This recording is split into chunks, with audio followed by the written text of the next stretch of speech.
Okay, just a couple things on this. This is the HVLP gun. We have product in here now. Before we put product in, we put denatured alcohol or acetone in here to get everything dialed in before we put in color. So I got the gun together. I set my pressure. We want to check all of our pressures with product, with air hooked up to it. So I got 60 on the tank, and I'm going to get 10 here, and I check that by pulling this trigger. So this bottom trigger is completely closed right now, so I can't really take it. It'll let me spray just a little bit.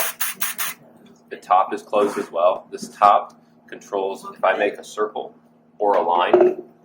This right here controls how much product I'm going to take from here through the gun.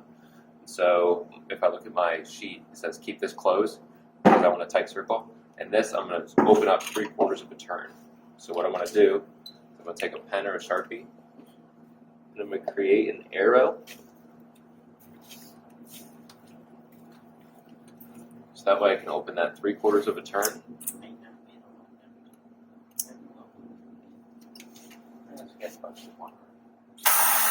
I'm going to spray this. So what I can do is this has 2 valves. One just to let air through, and then if I open it a little bit more, I get my product flow.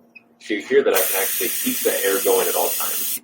When I'm spraying this logo, one thing I'm going to want to do is keep the air going the whole time because I don't want it to spurt. So every time I go like that, I'm more likely to get like a bulge of product. So I just want to keep the air going and then slowly add the dye.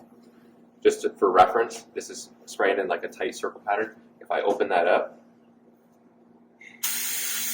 I get more of a line. So I'm doing detail work, so I want it nice and tight. So this is what that looks like.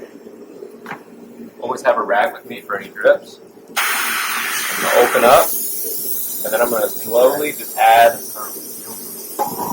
color.